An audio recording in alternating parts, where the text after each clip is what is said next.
салому дуруд бинандагони арҷманди барномаи хабарию таҳлили ахбори озодӣ. шуморо бо иттифоқи ҳамкоронам дар тоҷикистон ва Прага ба дидани охирин нашри барнома дар соли 2024 даъват мекунем, то ки аз ҳодисаҳои Тоҷикистон ва ҷаҳон бехабар намонед. мавзӯъҳои нашр аз ин қарор аст. дар ноҳияи Зафаробод волидони як ҷавон мегӯянд фарзандашон барои хидмат дар артиш ба ватан баргашт, вале боздошт шуду барои фирор аз артиш муттаҳам шуд. бачаро ман роҳӣ кардам раим дӯстм кор кунаду ҳам қарзоиро шуд кунаду биёд шавз армия хизмат мекунад мерад ва кас кардагиш нест аз армия. раҳбари кунунии Сурия исрор меварзад ки ҳукумати нав мисли Толибон дар Афғонистон тундгарон намешавад ва як ҳукумати фарогир аз гурӯҳу қавмҳои мухталиф бунёд хоҳад шуд. дастурхони идона ва нархҳои газандаи соли навӣ. онҳое ки идро ҷашн мегиранд аз нарху навои бозори душанбе нороҳат шуданд. клубника 200 сомон гуфтост. қоида 1 кило клубника 200 сомон ми. волидони як ҷавон дар ноҳияи Зафаробод аз шиканҷаи фарзандашон дар идораи милиса шикоят доранд. Наврӯз Нурзода бо иттиҳоми саркашӣ аз хидмати ҳарбӣ боздошт шудааст. ин ҷавон дар давраи даъват ба артиш ба хориҷа сафар карда моҳи декабр ба хона баргаштааст. ӯро боздошт намуданд. падару модараш даъво доранд ки кормандони шӯъбаи корҳои дохилии ноҳияи Зафаробод як шаб ӯро азоб доданд. мақомот гуфтанд қазияро таҳқиқ доранд. идомаи мавзӯъ дар гузориши мулло Раҷаб Юсуфӣ ва Фарзон Муҳаммадӣ. нур каримов як моҳ боз дар бадари мақомот мегардад то бегуноҳии фарзандаш Наврӯз Нурзодаро исбот кунад. додситонӣ нисбат ба ӯ бо иттиҳоми саркашӣ аз хидмат парванда боз кардааст. каримов мегӯяд ба сабаби қарздорӣ ва ночорӣ писарашро ба муҳоҷират ба Русия фиристод. ҳамон ман бурдан то шаба шинондам ва ин камак гирифта буд мана шинонд.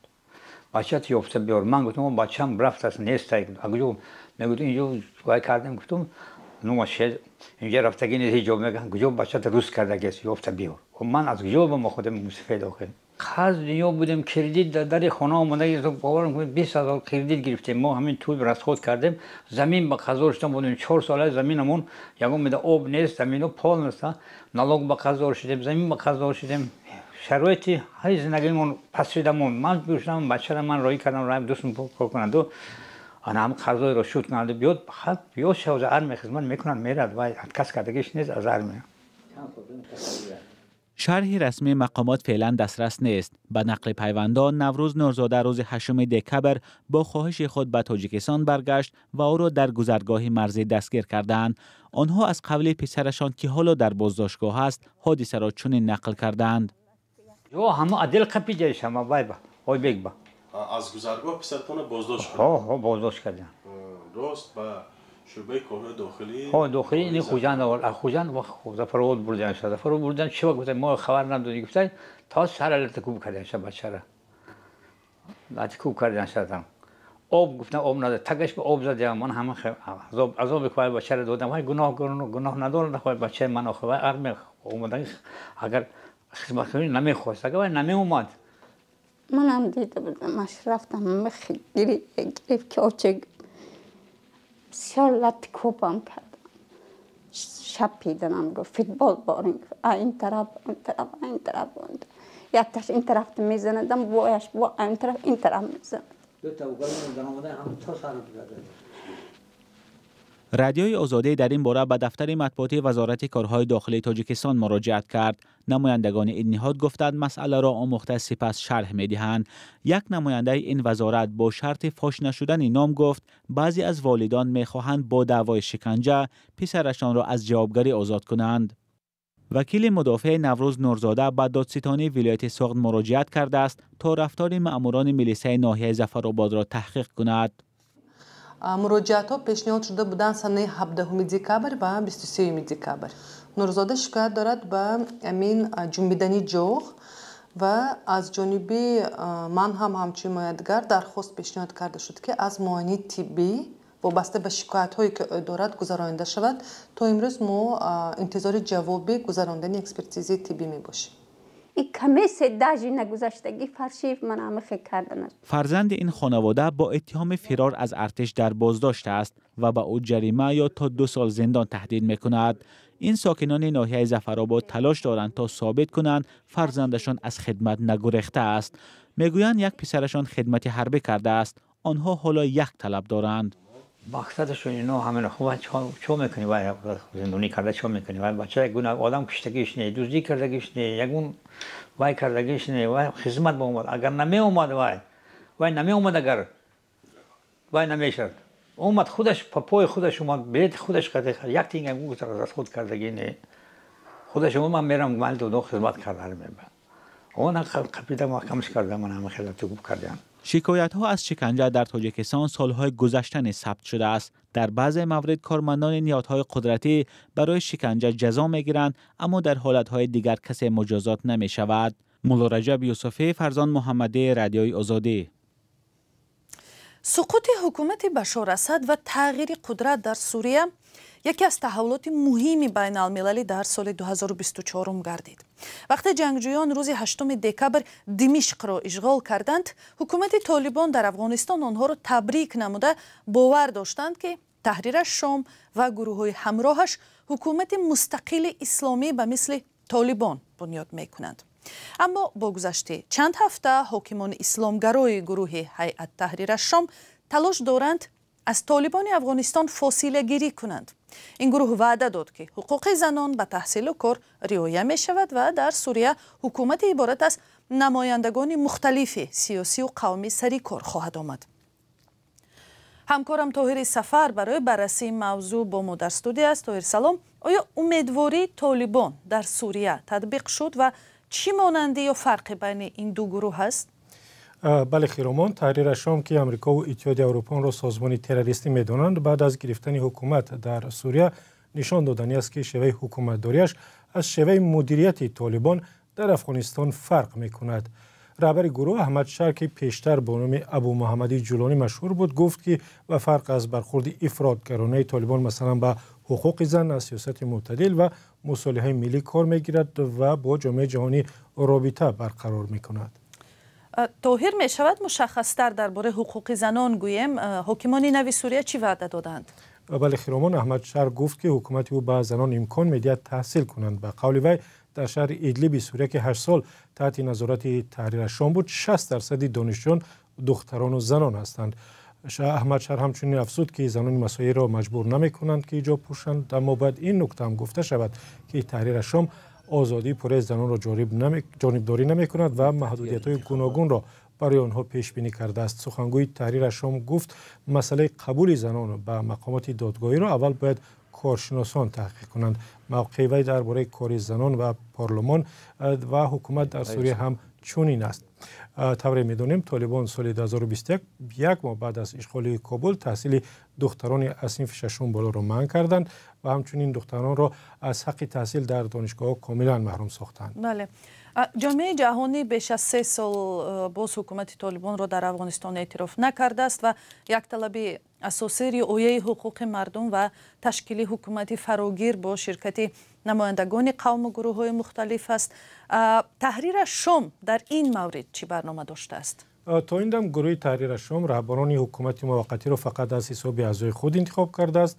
احمد شر یا همان ابو محمدی جولانی وعده داد که حکومت فراگیر تأسیس می‌دهد و در پی آشتی ملی می شود و یکی از مقامداران بلندپای بحث حزب پیشین حاکم در سوریه و معاون پرزیدنت سابق فاروق الشرعه را به شرکت در نشست مکالمه ملی به پایتخت سوریه دمشق دعوت کرد و وعده داد که برای تهیه سرقانون مطابق برای همه گروه‌ها و قوم‌ها در سوریه تلاش می‌کند. ابوبکر صدیق تحلیلگر رادیو آزادی می‌گوید که این گروه به طالبانی که از سال 2021 قدرت را در افغانستان به دست گرفتند مانند نیست. با گفته ابوبکر صدیق حکومت دینی به رهبری ملاهای طالب از افغان‌هایی که طالب نیستند کناره‌گیری می‌کنند و از تهیه سرقانون خودداری می‌نمایند. در هر صورت خیرامان از تحولات در سوریه وقتی زیاد نگذشته است و برای نتیجه گیری هنوز فرصت ضرور است. درست است. تشکر همکارم طاهر سفر بود. ای هموطنی عزیزتر از جان، ای یوسف امروزین کنعان، بیرون ز وطن چه حال داری؟ بیا و از روزگارت ما را آشنا کن. بینندگان عزیز، اگر شما دور از تاجیکستانید و از نازکی‌های مهاجرت آگاه هستید و می‌خواهید دیگران نیز بدانند، پس این برنامه برای شماست.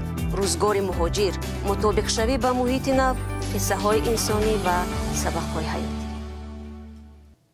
نیروهای روسیه امروز در روز آخر سال و جشن سال نو با موشک و هواپیماهای بی‌سرنشین به منطقه‌های مختلف اوکراین حمله کردند. در این روز در پایتخت اوکراین صدای ترکی شنیده شده. در چرنیهف، سومی، پالتاوا، لوهانسک، دنیپروپетровسک، زاپاروژیه، چرکاسه، کیروоград و وینیتسا بانگ خطر صدا داد. سرگئی پاپکو رئیس ماموریت نظامی کیف گفت باقی‌مانده‌های یک موشک روسیه در ناحیه دارنیتسکی به 3 بینا و 2 ماشین ضرر رساند. حمله‌های روسیه در شهر شوستکای ولایت سومی به 12 بینا استقامتی و 2 مکتب آسیب رسانده، چند انشاءات دیگر را ویران کرد. در همین حال هواپیماهای بی‌سرنشین اوکراینی به یک انبار نفت در ناحیه یارتس و ولایت اسمالینسک روسیه ضربه زدند. و امروز 1 دکبر بسیاری‌ها در تاجیکستان برای تهیه دستورخوان ایدانه سال نو آخرین آمادگی‌ها را می‌بینند. بازار هم پر از مشتری است، چون آنهایی که عید می‌کنند می‌خواهند بهترین انواع میوه و سبزیجات را در میز ایدانه داشته باشند، ولی از نظر خریداران هم محلی و هم آنهایی که از منطقه‌های کشور به بازار دوشنبه رفتند، نرخ‌ها به مراتب بلند و سنگین هستند. برات یوسفی از نرخ و نوای بازار در دوشنبه پرسان شد. 2 برابر زیاد انصاف نیست.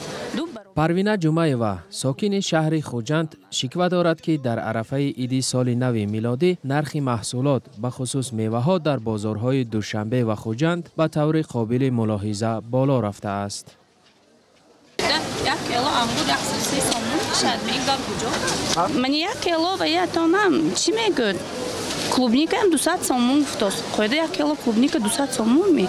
И клубника 5-6 сомон буд, ҳама гуфтем ки парникови и слишком бад 200 сомон.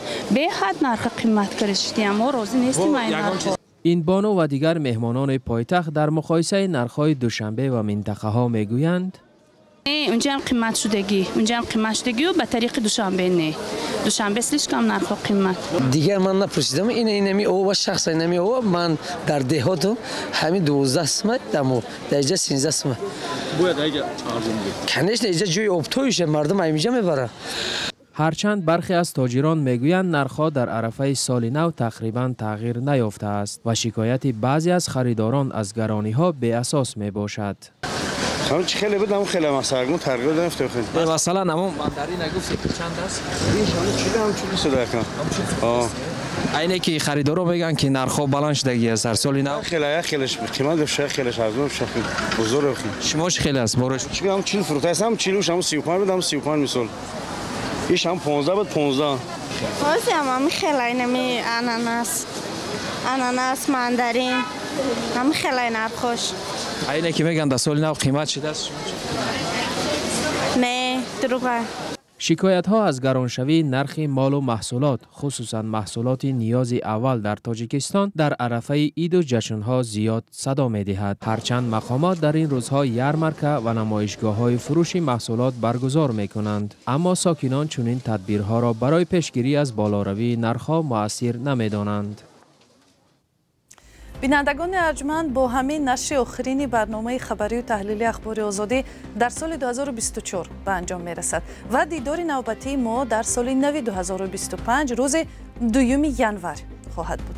در این لحظه ها برای هر یک شما از همراهی و صداقتتان به برنامه های رادیو آزادی سپاسگزاری میکنیم و امیدواریم که در سال نو هم برای دیدن خبرهای نو و تازه محض به رادیو آزادی وارد میشوید. تشکر جداگانه را برای همکاریتان با برنامه‌های رادیو آزادی بیان میکنیم که در آگاه کردن مردم تاجیکستان از خبرهای مهم کشور با خبر و عکس و نوارهای خود سهم گذار میشوید. سراغ اینترنتی ما همان است که میدانید azadi.org و صحیفه های ما در شبکه‌های اجتماعی فیسبوک و اینستاگرام، ایکس و تلگرام، تیک تاک و یوتیوب همیشه در خدمت شما هستند. سال نو یک شما مبارک.